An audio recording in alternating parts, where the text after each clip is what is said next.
Mensagens do coração de Deus para o seu coração. Momentos com Jesus.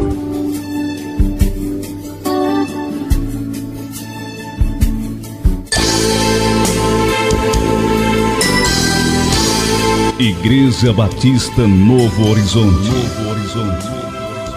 Um novo horizonte com Jesus em sua vida.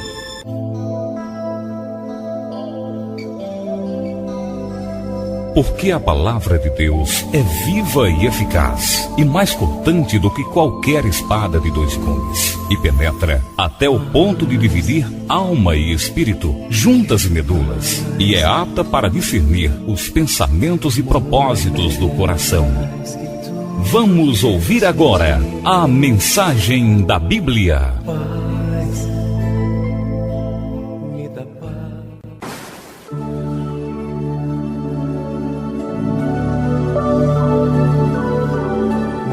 Saúdo a amada igreja com a gloriosa paz do Senhor. Amém. Boa noite. O servo sofredor. Eu gostaria que você me acompanhasse, abrisse a sua Bíblia no Evangelho segundo escreveu Mateus, no capítulo 26, a partir do versículo 36. Mateus 26, 36. Amém, meus irmãos. Vamos ler a palavra. Mateus 26, a partir do versículo 36, assim nos diz na palavra do Senhor. Em seguida, foi Jesus com eles a um lugar chamado Getsêmani e disse a seus discípulos: assentai-vos aqui enquanto eu vou ali orar. E levando consigo a Pedro e aos 2 filhos de Zebedeu, começou a entristecer-se e a angustiar-se.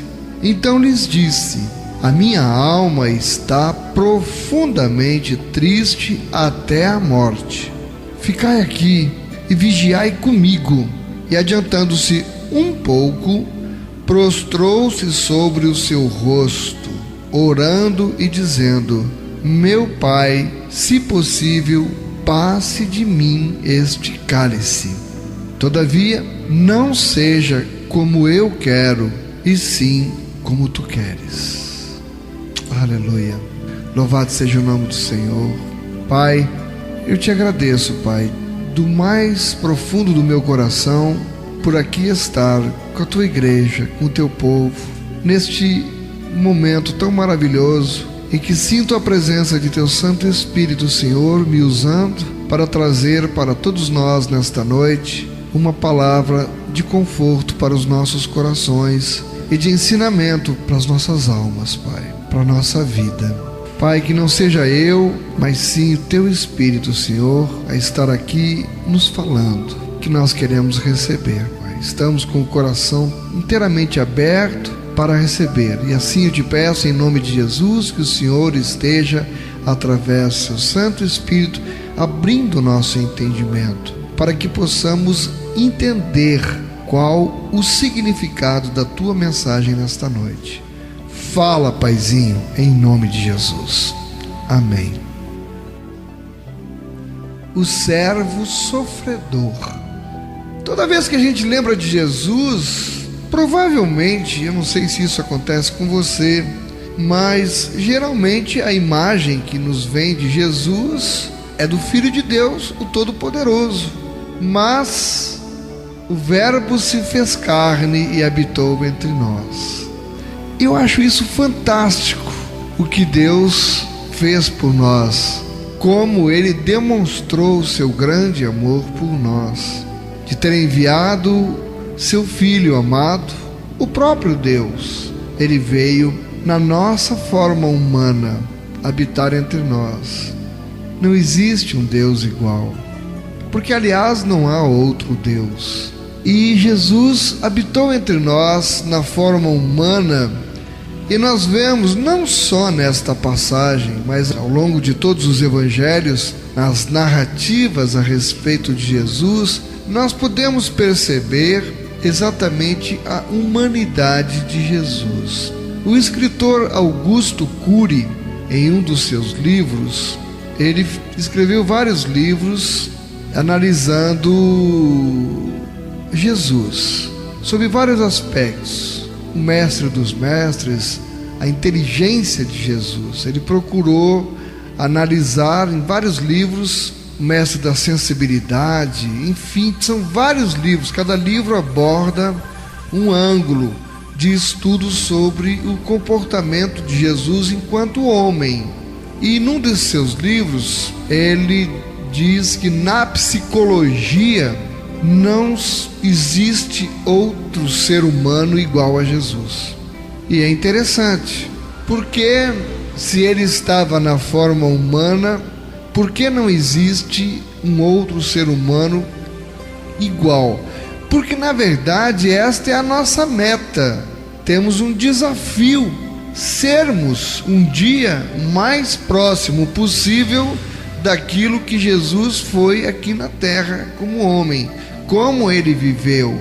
Nós precisamos, por isso, andar como ele andou. Nós precisamos seguir os passos de Jesus. Eu fico, irmãos, extremamente triste quando eu ouço na televisão, em programas radiofônicos e em pessoas que absorveram uma certa maneira de se comportar com relação a Jesus. Eu fico muito triste, não tem outra expressão, mais do que revoltado, seria triste mesmo, de ver como a criatura se comporta com relação ao Criador. Como as pessoas vão falar com o juiz, por exemplo, o juiz de direito, e não vão de bermuda, não vão de sandália de borracha, não vão com a camisa para fora das calças, não tratam o juiz de tu nem de você, não ousam dizer determinadas coisas para o juiz porque reconhecem nele uma autoridade humana.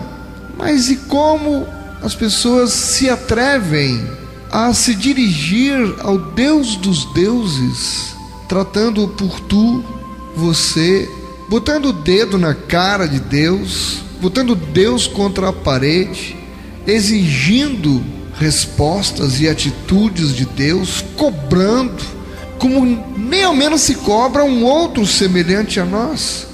Eu ouvia num programa de rádio um dia desses, é uma gravação, a gravação dizia, falando sobre o sacrifício do dízimo. Já começa por aí, se é um sacrifício, o sacrifício foi abolido com a morte de Jesus. Deus não quer mais sacrifício de nós. O dízimo é uma questão de consciência. Mas este senhor dizia no rádio, estimulando as pessoas de todo o Brasil a mandarem dinheiro para manter o ministério dele funcionando, e a forma como ele seduzia as pessoas, distorcendo a palavra, era assim: olha, Deus manda que você entregue o seu dízimo e diz que vai te abençoar, é uma promessa de Deus, e é realmente. Mas se você não faz a sua parte, se você não me manda o seu dízimo para eu fazer a obra, já que você não pode fazer, então você tem que mandar para mim. Eu estou fazendo a obra, você não está, manda o dízimo que eu vou administrar. E aí à noite, nas madrugadas, quando eu estiver orando e falando com Deus, eu vou pegar a relação do nome das pessoas que me mandaram o dízimo e vou dizer: Deus, olha Deus, o fulano, o beltrano, o cicrano me mandaram o dízimo, eles recolheram. Então Deus, tu tens que fazer agora a tua parte. Mas se você não manda, como eu vou cobrar de Deus a promessa? Como é que eu vou cobrar de Deus?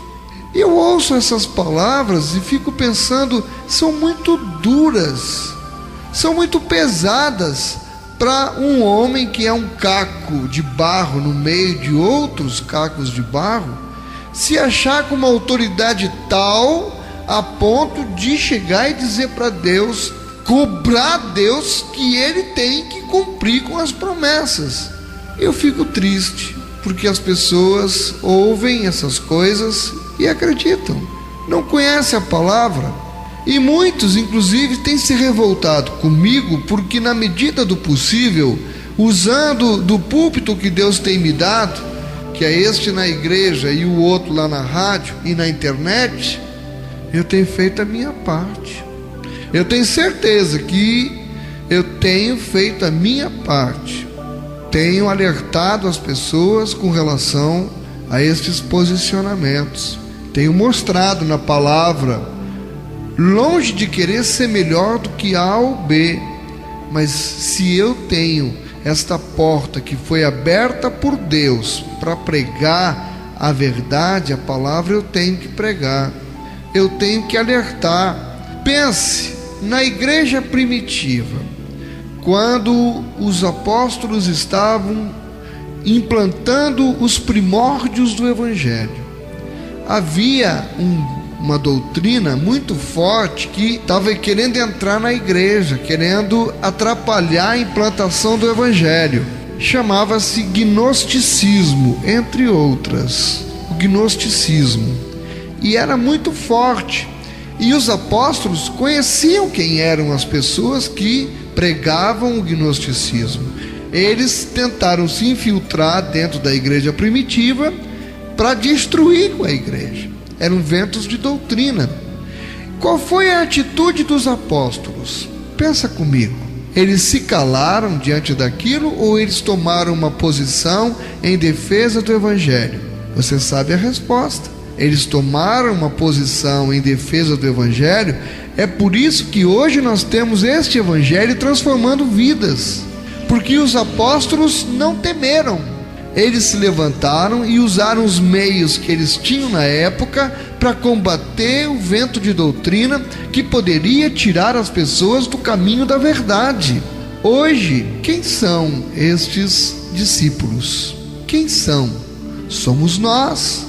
Se nós conhecemos a verdade, nós precisamos pregar a verdade. Nós não podemos nos calar diante dos ventos de doutrina. E eu fico triste, porque encontro oposição até de onde eu menos esperava, dos meus pares. Ontem, por exemplo, eu levantei um tema no rádio para reflexão das pessoas, que eu já tinha trazido este tema aqui para a igreja, no domingo. E eu, no Bom de Bíblia, eu fiz a pergunta: como na Bíblia você me responderia se porventura agora eu fosse construir o templo da Igreja Batista Novo Horizonte, fizesse um templo bonito e na fachada do templo eu colocasse uma placa bem grande, colorida, com o nome Igreja Batista Novo Horizonte, e do lado deste nome a minha fotografia? Você acha que eu posso fazer isso? Eu estou certo ou não? À luz da Bíblia, eu estou certo? Qual o versículo que você me diria que eu posso fazer isso? Ou se eu estou errado, onde encontrar na Bíblia que eu estou errado? Aí uma pessoa ligou e trabalhou com um salmo e conversamos. Para resumir, a argumentação é que se eu fizesse isso, de fazer uma igreja, botar uma placa com o nome da igreja e a minha foto, eu não estava chamando as pessoas para Jesus. Eu estava dizendo que aquela igreja é do pastor Edson, que as pessoas que passassem lá iam ver a minha foto. A igreja seria conhecida não como uma igreja de Jesus, mas como a igreja do pastor Edson. E as pessoas então estariam sendo atraídas para mim. Eu estaria me auto-idolatrando e levando as pessoas a me idolatrarem. Então eu poderia, cheio de soberba, começar a investir na minha imagem, porque quanto mais eu investir na minha imagem, mais pessoas virão para cá. E o que o rapaz acertadamente falou é que Deus, ele não reparte a sua glória com ninguém.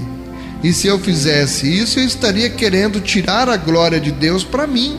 E aí, muito bem, eu terminei e fiz o comentário. E aí eu digo, você tire a sua conclusão se isso, à luz da Bíblia, está certo. Mas a Bíblia já alertava que no final dos tempos surgiriam os amantes de si mesmos, as pessoas que procurariam alimentar o seu próprio ventre. Não é só essa, já tem outra que também está com o sujeito botando a foto dele. Daqui a pouco, se seguir esta linha, as pessoas vão ser atraídas para as igrejas, não mais por Jesus, mas pelo pastor que está lá. E se você imaginasse a oposição que eu recebi por conta disso, fui repreendido, que não deveria ter falado, por pessoas de onde menos eu esperava. Parece que estão ouvindo o programa só para encontrar pontos de crítica. Mas eu estou errado em falar isso, irmão. As pessoas precisam ser despertadas para isso que está acontecendo, porque de repente não estão percebendo. Eu estou levantando um falso, eu estou mentindo. A partir do momento que o cidadão bota na frente das igrejas, do ministério dele, a fotografia dele na frente, ele está dando margem à crítica, à luz da Bíblia. E tem que ser criticado mesmo. E as pessoas precisam ser despertadas para isso, porque nós estamos descambando agora para o quê? Hoje conversava com a Adalmira e a gente analisava certos aspectos da igreja. Estamos sempre conversando, porque uma determinada igreja aí experimentou um crescimento agora muito grande. E nós analisávamos, porque não há acompanhamento pastoral, porque ninguém fala nada sobre o pecado. É bom você estar no lugar onde ninguém te cobra nada. Aqui eu me recusei de batizar a irmã, porque ela estava numa situação irregular. Em compensação, não aceitamos outros também, porque estava em situação irregular no casamento. Graças a Deus, o que temos visto, apesar de sermos poucos, é que os poucos que estamos aqui, nós estamos procurando levar uma vida reta diante de Deus. Mas as pessoas não querem isso, não querem ter compromisso, porque sabe que nós cobramos o pecado e vamos cobrar a luz da Bíblia, então não querem isso. E eu vejo nesse texto que nós lemos aqui, na humanidade de Jesus, algo interessante, muito interessante. Ele diz o texto aqui que Jesus foi com os discípulos a um lugar chamado Getsêmani. E olha só, ele disse a seus discípulos, tinha 12 que andavam com ele. Ele disse para os que andavam, com os 12 que andavam com ele: assentai-vos aqui enquanto eu vou ali orar. Disse para os 12, fiquem aqui que eu vou ali orar. Mas em seguida, o verso 37 nos clarifica que ele levou com ele Pedro e os 2 filhos de Zebedeu. Quem eram os 2 filhos de Zebedeu? João e Tiago. Então, vamos entendendo a palavra, eram 12, mas ele levou 3, os mais chegados: Pedro, Tiago e João, foram com ele. Os outros 9 andavam com ele, mas não foram convidados para estar mais pertinho dele naquele momento. Numa visão de igreja, nós vemos que nós temos muitos irmãos que nos acompanham, mas que estão realmente levando uma vida bem pertinho de Jesus, dá para contar nos dedos de uma só mão. Ele não levou todos andavam seguindo ele, mas para aquele momento ali, mais íntimo, de intimidade, em que ele se revelaria mais ainda, ele só escolheu Pedro, Tiago e João. Como é que você quer ter intimidade com Jesus, se muitas vezes você nem ao menos o procura? Porque quem quer ter intimidade tem que procurar ter esta intimidade. Mas não era diferente com Jesus. Ele só pôde ali contar mesmo para se abrir. Ele só levou 3. Os outros 9 nem viram, e ele só levou 3. Agora, o que será que esses 3 faziam? Eles procuravam estar juntinho do mestre. E nós vimos então que Jesus foi orar, e ele estava vivendo um momento de grande aflição, porque diz que começou a entristecer-se e a angustiar-se. Aqui já revela uma característica impressionante do Senhor Jesus. Ele era um humano quanto eu, quanto você. Você não fica entristecido? Eu fiquei entristecido, tenho andado entristecido nos últimos dias. Angustiar-se, angústia. E Jesus se entristeceu e se angustiou. Então lhes disse: se abriu com quem? Com os mais chegados. Está entendendo? Porque ele chamou Pedro, Tiago e João, eram os mais chegados. Disse: a minha alma está profundamente triste até a morte. Não disse isso para os 12, porque se ele dissesse, os demais não entenderiam. Já ia dizer: ih, rapaz, olha, ele está afrouxando. Ih, para que está vendo? Nem todo mundo tem a mesma sensibilidade para entender os momentos de dificuldade que seu líder está passando. Nem todos têm. Porque se todos tivessem, estariam somando e não dividindo. Estariam multiplicando e não diminuindo. Esta é a hora da gente somar, de multiplicar as nossas forças, para que o nome de Deus venha a ser glorificado. E Jesus se abriu com aqueles pouquinhos, tinha confiança neles. Veja, ele precisava se abrir, ele precisava se desabafar. Eu não sou diferente, você não é diferente.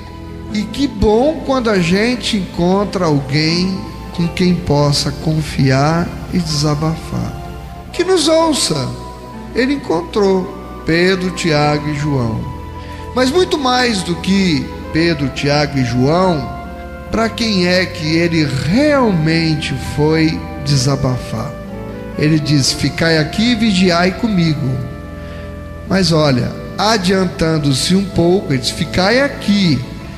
Ele se separou também de Pedro, Tiago e João. Adiantando-se um pouco, prostrou-se sobre o seu rosto. Que é prostrar-se sobre o seu rosto, ele colocou o rosto no chão. Não tem uma passagem que diz: põe a tua boca no pó, talvez ainda tenha esperança para ti. Botar a boca no pó é isso, irmão, é se humilhar ao extremo. Ele, mais do que aquilo, só se ele cavasse um buraco e enterrasse o rosto no buraco. Mas diz que ele prostrou-se sobre o seu rosto, orando e dizendo. Orando para quem? Para o Pai. Ele foi terminar de desabafar mesmo, foi com Deus. Porque olha, irmão, por mais amigo que a gente tenha, por mais chegados que a gente seja, amigo, só Deus. Só Ele para compreender e nos trazer o alívio. Se você tem andado entristecido, angustiado, preocupado, é certo, quando você procura um amigo do peito, mais chegado para desabafar, não é errado. Mas não esqueça, não pare só aí. Adiante mais um pouco, prostre-se diante do Senhor com o rosto em terra e conta a sua mágoa, a sua tristeza, a sua angústia, a sua preocupação para o Senhor. E ele disse: meu Pai. Olha o tratamento. Ele era o Filho de Deus.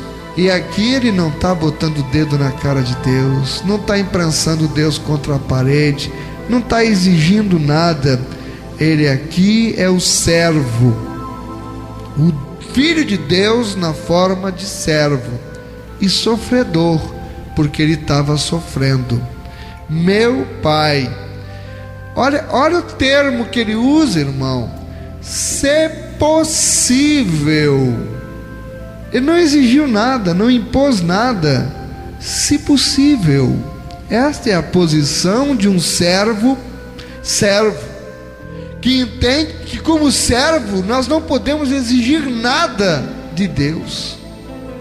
Por isso eu fico triste quando eu ouço aquele cidadão dizer: de noite eu vou e cobro de Deus que ele tem que cumprir suas promessas. Quem é este homem? E para onde estão indo as pessoas que seguem a este homem? Para onde? Se o próprio Senhor Jesus tinha esta atitude diante do Pai. se possível, passe de mim este cálice. O que significa passe de mim este cálice? É um sentido figurado. Você sabe o que é um cálice, não sabe? É um frasco. Hoje nós usamos de vidro, mas na época eles não tinham vidro, eles usavam de prata, de ouro, formato de um cálice, em que eles bebiam no cálice, um cálice de água, um cálice de vinho. Nós vamos ver o caso, por exemplo, de Neemias no Antigo Testamento.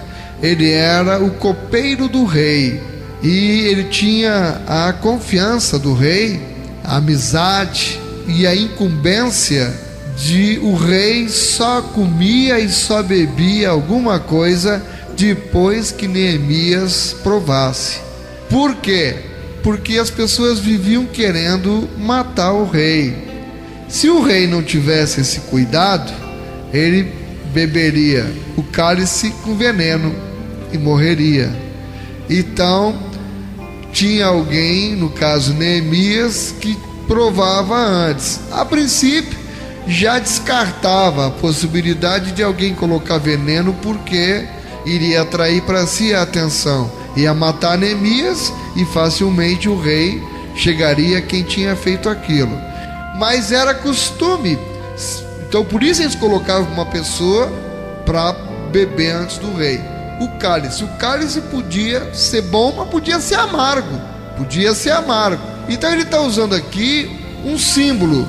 Se possível, ele diz aqui, se possível, passe de mim este cálice. Tem outras versões que diz afasta. O passe eu gosto mais. O afasta, eu faço esse gesto, eu afastei, mas ele continua ali. O passar me dá uma ideia mais completa. Ele estava aqui, era para eu beber, mas ele passou, não ficou. Afaste, está afastado, mas está ali. E o que ele está pedindo então para Deus? Passe de mim este cálice. Que cálice é esse? Era o que ele teria que enfrentar. Ele sabia que vinha a morte, o sofrimento todinho. Irmão, se imagine no lugar de uma pessoa que sabe, vamos supor, você está lá no Kuwait, prisioneiro, e está escutando lá os soldados se aproximarem e vem buscar você para uma sessão de tortura. Ou na época do AI-5 aqui no Brasil, na época da ditadura militar, nós sabemos que muitos brasileiros foram torturados e mortos. Então a gente se coloca no lugar dessas pessoas. Qual o sentimento delas quando sabiam que estava se aproximando a hora de enfrentar a tortura e que fatalmente eles iriam morrer naquele sofrimento? E a adrenalina deve entrar a 1000 no sangue.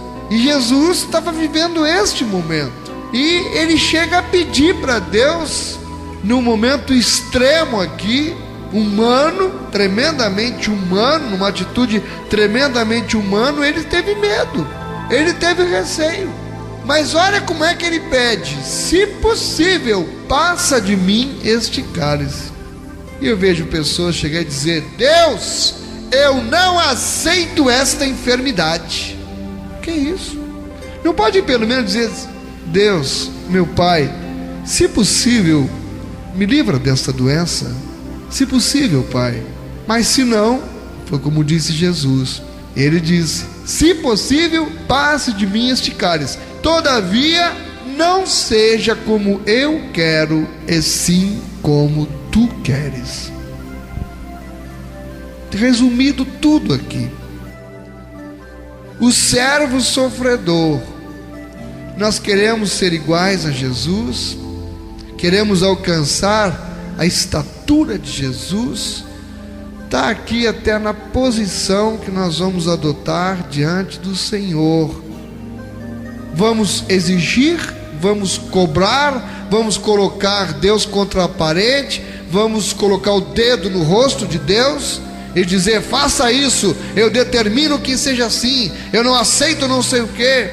ou nós vamos ter uma atitude de servos, porque é o que nós temos que ser, imitadores de Cristo. E Cristo agiu assim: Senhor, se possível, me livre disto, mas se não for, Senhor, eu aceito, porque a tua vontade vai prevalecer.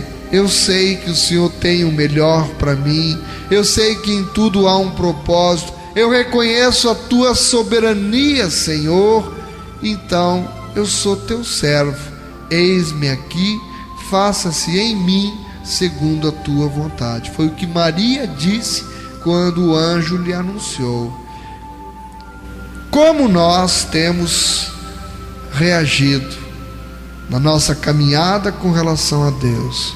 Somos daqueles que, quando a palavra começa a ficar mais dura, viramos as costas e saímos e dizemos: duras são estas palavras, quem as poderá suportar? Ou pelo menos ficamos entre os 12, mas mesmo dentre os 12 não conseguimos ter esta intimidade que Pedro, Tiago e João conseguiam ter.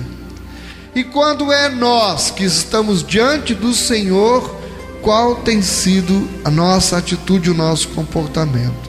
Que possamos aprender mais uma vez com Jesus a buscarmos ser servos, a entendermos que a vontade de Deus é soberana na nossa vida, a aceitarmos esta vontade e que ela seja levada até o fim, porque grande será o nosso galardão.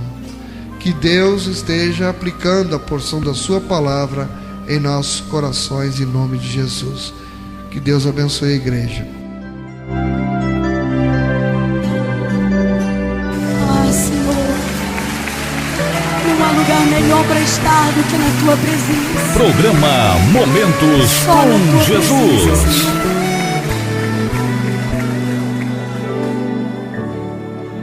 Em tua presença, aleluia. Não tenha pressa de sair da presença do Senhor. Em tua presença, ó Deus, quero sempre estar. Só vocês agora. Em tua presença, em tua presença, em tua presença, ó Senhor, como é bom estar na tua presença.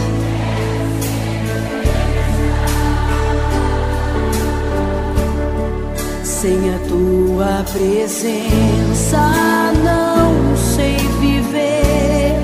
Sem a tua palavra eu não consigo me orientar. Assopra o teu fôlego, Senhor.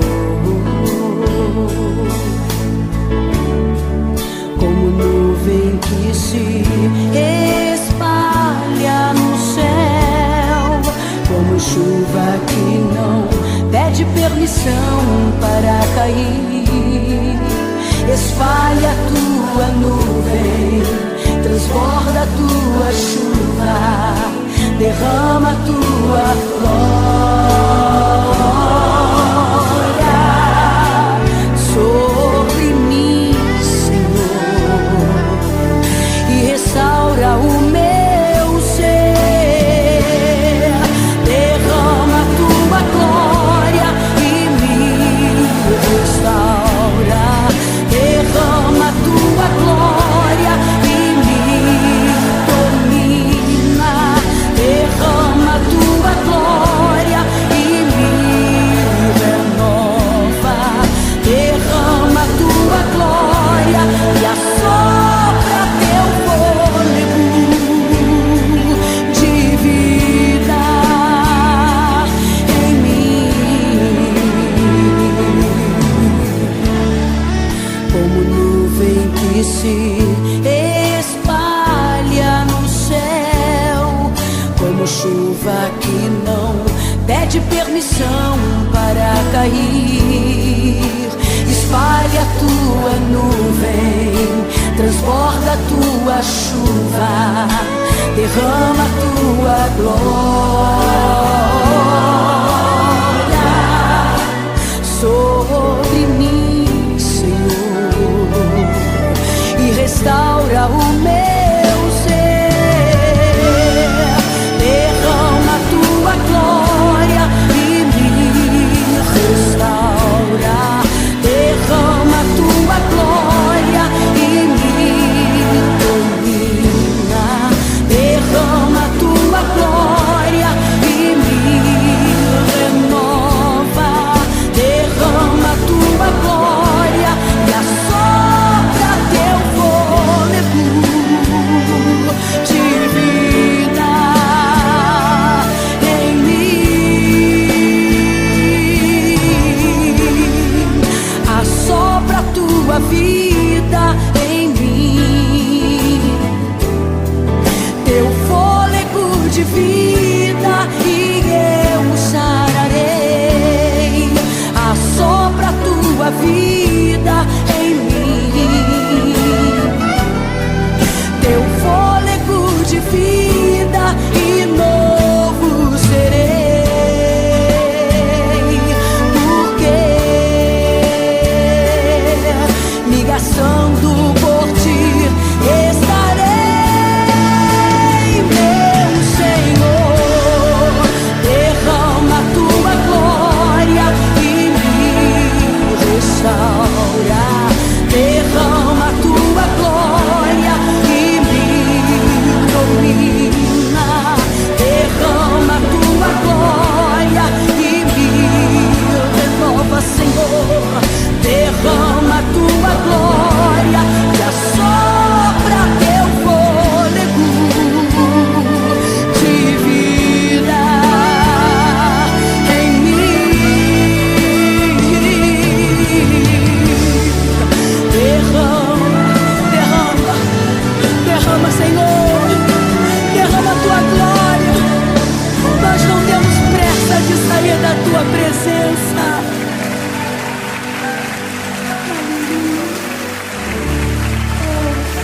Programa Momentos com Jesus.